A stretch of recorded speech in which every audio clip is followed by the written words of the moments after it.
বগুড়ায় ছয়পুকুরিয়া বালিকা উচ্চ বিদ্যালয় ও কলেজের ৫৩তম বার্ষিক ক্রীড়া প্রতিযোগিতা ও পুরস্কার বিতরণী অনুষ্ঠান অনুষ্ঠিত হয়েছে।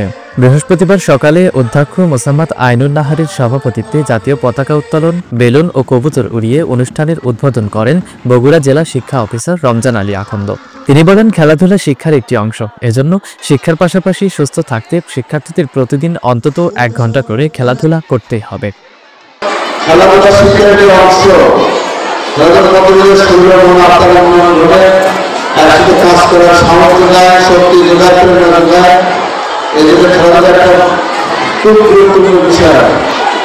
আমাদের ৪ বছর জমিগুলো নষ্ট হয়েছে, কোথাও খেলার মাঠ নাই, স্কুলের শুধু একটি মাঠ, তারপরে ৪টা বাস মিলে মাঠটা শুরু করে রেখে দিয়েছে।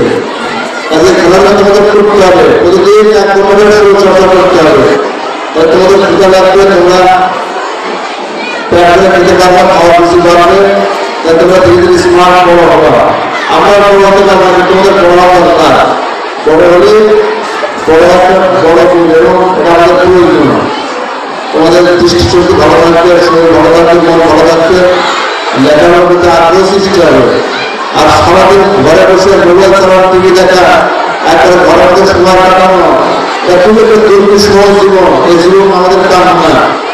অনুষ্ঠানে শিক্ষার্থীদের পাশাপাশি শিক্ষক, স্থানীয় ব্যক্তিবর্গ ও অভিভাবকরা উপস্থিত ছিলেন। এ সময় শিক্ষার্থীরা কুচকাওয়াজ ও মনোমুগ্ধকর ডিসপ্লে প্রদর্শন শেষে বিভিন্ন প্রতিযোগিতায় অংশ নেওয়া শিক্ষার্থীদের হাতে পুরস্কার বিতরণ করা হয়।